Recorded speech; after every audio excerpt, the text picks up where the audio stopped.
Македонија е една од водечките држави во странски инвестиции во регионот по глава на жител.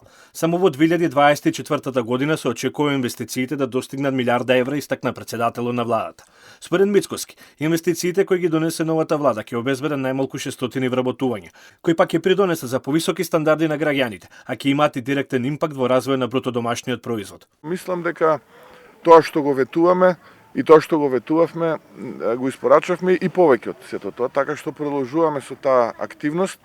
Очекувам директните странски инвестиции на крајот на оваа година да бидат повеќе од 1 милиарда, последно тоа се евра, 1 милиарда евра, последно овој процес се задвижи во третиот квартал и четвртиот.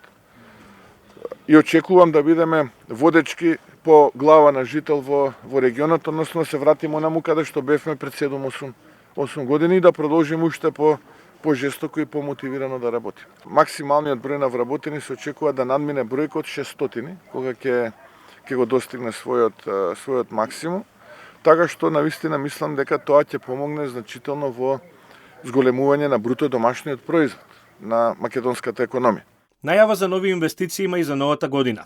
Мицкоски уште еднаш потенцираше дека целта на владата е да го подобри стандардот на граѓаните, да отвори нови работни места, а со тоа да ги задржиме младите во Македонија.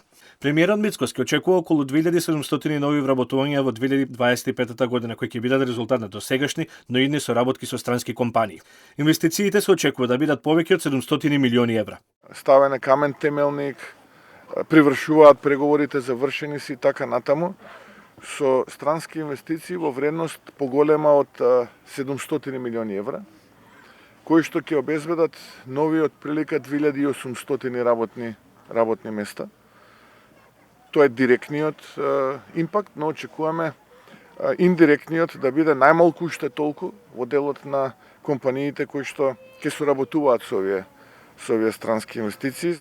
За време на поставување на камен темелник во градинка во село Таринци, општина Карминци. Меѓу другото, премиерот најави и изградба на ветерен парк во близина на општина Штип, кој се очекува да биде готов до средината на 2025 година. Вчера пак почна изградбата на фабрика за електрични батерии за автомобили на белгиската компанија Avesta Battery and Energy Engineering во технолошко-индустриската развојна зона во Кичево. Во првата фаза ќе бидат инвестирани 10 милиони евра, а ќе се реализира најмалку од 120 до 200 вработувања.